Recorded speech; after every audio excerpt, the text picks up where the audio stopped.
Simon m'a envoyé cette publicité d'il y a 10 ans du Dollar Shave Club qui a fait 39 millions de vues.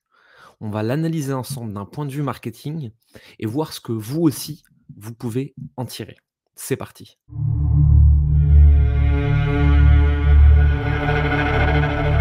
Hi, I'm Mike, founder of DollarShaveClub.com.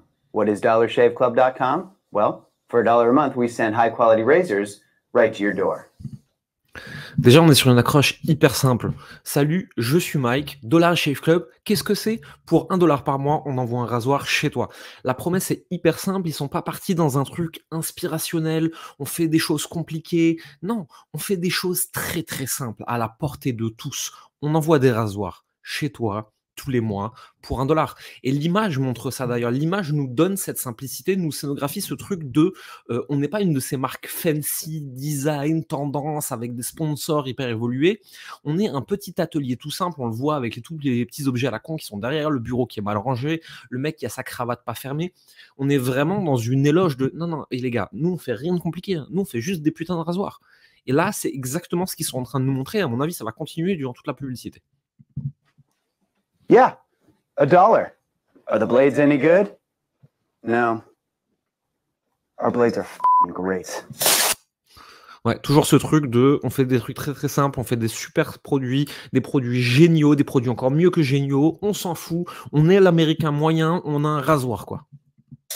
Each razor has stainless steel blades, an aloe vera lubricating strip, and a pivot head. It's so gentle a toddler could use it. And do you Ouais, nos rasoirs sont faciles d'utilisation. Regardez dans l'image de fond, un bébé peut utiliser. On mêle l'image à la parole. On est sur le show don't tell. Montre-le, ne le raconte pas. Qu'il y a une règle de scénarisation, de copywriting, de tout ce que tu peux. À chaque fois que tu veux prouver quelque chose, si tu peux le montrer plutôt que de le dire, c'est mieux. Eux, ils allient les deux en fait. Il y a le texte qui est extrêmement bien copyrighté et derrière en plus l'image vient montrer ce qu'ils sont en train de dire. C'est hyper puissant. you like spending $20 a month on brand name razors? 19, go to Roger Federer. I'm good at tennis. Ouais, voilà, ils parlent vraiment à l'américain moyen et par extension, au fur et à mesure, je pense, de leur développement, ils parlent à monsieur tout le monde moyen, c'est-à-dire que ton rasoir à 25 balles alors que tu veux juste qu'il rase, est-ce que tu as vraiment besoin qu'il y ait Roger Federer qui sont en train de raser des trucs avec? On s'en fout, on est des mecs normaux, on est des gens normaux, on est des gens du peuple, nous on veut juste se raser. Ils parlent à l'homme moyen ici en fait, qui a une fonction d'utilité de l'objet bien souvent, bien plus qu'une fonction de beauté, de design, de machin. On connaît tous dans notre entourage des hommes qui disent « Ah non, moi la ceinture c'est pour tenir le pantalon. Ah non, moi les habits c'est pour pas être tout nu. J'en ai rien à foutre du reste. Et j'en ai marre qu'on me vende des trucs hors de prix. » Et ben là, c'est exactement là-dessus qu'ils appuient avec le rasoir. And do you think your razor needs a vibrating handle, a flashlight, a back scratcher, and 10 blades? Your handsome-ass grandfather had 1 blade and polio. Ben voilà, on est des hommes simples. Est-ce que tu as besoin de tous ces trucs ultra design sur ton rasoir? Ton grand-père, il avait qu'une seule lame et la polio et ils s'en sortaient. C'était mieux avant. On était des vrais hommes, on était des hommes normaux, des hommes du peuple. On était des gens comme tout le monde. On n'a pas besoin de ces trucs hyper design et hors de prix. Looking good, pop-up. Stop paying for shave tech you don't need. And stop forgetting to buy your blades every month. All 100 and I are going to ship them right to you. Je suis un mec normal, je suis un mec rigolo, je suis un mec du peuple, comme d'hab. De toute façon, ici, ils ont deux forces majeures, hein. C'est pas cher, c'est normal, c'est très simple, c'est un produit basique dont tout le monde a besoin, il n'a pas besoin d'être compliqué. Et de l'autre côté, c'est envoyé chez toi, à la maison, tous les mois. Tu n'as plus besoin d'y penser, tu ne te retrouves pas à avoir oublié le dimanche et à avoir une lame qui est bousillée. On est vraiment sur la simplicité de temps, la simplicité de l'argent, la simplicité du produit. On est un produit simple, une usine simple, une marque simple pour les hommes simples. Et ça, effectivement, ça ne m'étonne pas que ça ait fait 20 millions de vues, 30 millions de vues. Ça touche son public, quoi. We're not just selling razors, we're also making new jobs. Et nous créons de Alejandro, what l'emploi. were you doing last month? Not working. What are you doing now? Working. I'm no Vanderbilt. Voyez, on est toujours dans le show don't tell. Montre, ne le dis pas. Et à chaque fois, en fait, qu'ils disent quelque chose, ils sont en train de le montrer avec la publicité. D'une façon qui est rigolote, d'une façon qui est légère.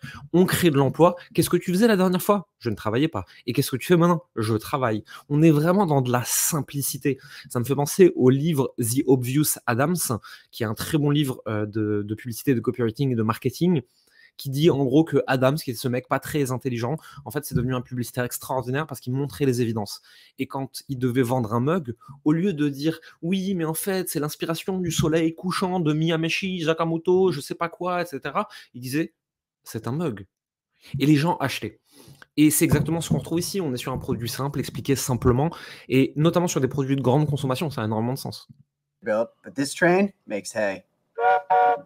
So stop forgetting to buy your blades every month and start deciding where you're going to stack all those dollar bills. On est un petit entrepôt normal, on a des stocks partout, on vend juste des rasoirs. I'm saving you. We are dollarshaveclub.com and the party Et on répète, on répète, on répète. Is on.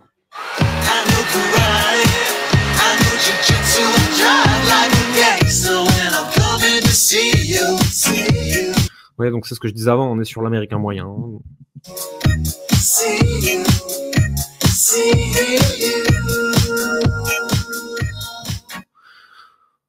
Shave time, shave money. Il y a un jeu de mots ici sur save, sauver, sauve du temps, économise du temps, économise de l'argent. Sauf que save, sauver, économiser et shave, raser, c'est parfait ici.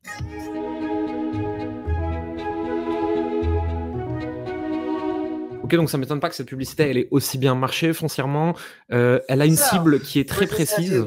Elle a une cible qui est très précise. Elle lui parle avec des termes extrêmement simples et donc forcément, ça marche extrêmement bien. C'est quelque chose que je vois beaucoup chez nos clients dans le monde de l'accompagnement, chez les indépendants, les solopreneurs, les coachs, c'est qu'ils veulent faire trop compliqué. Et à chaque fois, je leur pose cette question. Concrètement, qu'est-ce que tu vends ? Ils sont en train de m'expliquer leurs promesses marketing, ils sont en train de m'expliquer des termes inspirationnels, etc. Non, qu'est-ce que tu vends ? Coleman Publishing, qu'est-ce qu'on vend ? On vend de la formation et de l'accompagnement marketing pour les indépendants. On les aide à mieux trouver leur cible, à mieux packager leur offre, à mieux mettre en place un marketing simple et facile à faire avec les réseaux sociaux et du contenu. Comme ça, ils ont plus de clients, plus d'argent, avec une activité agréable, simple. Si tu n'es pas capable d'expliquer simplement ce que tu fais aux gens en face de toi, c'est soit que tu n'as pas vraiment compris ce que tu fais, soit que tu veux te bullshiter sur la valeur que ça a. Tu veux faire ce qu'on appelle les phrases Miss France. C'est-à-dire que c'est bien de vouloir sauver le monde, c'est bien de vouloir inspirer les gens, mais au final, les gens, ce qu'ils achètent, c'est que tu leur facilites la vie. Ils achètent la sortie d'une douleur. Ils achètent que tout dans leur vie soit plus simple. Ils veulent pas des vitamines, ils veulent des antidouleurs. Et si tu es capable de simplifier ce que tu vends, ça marchera tout de suite beaucoup mieux.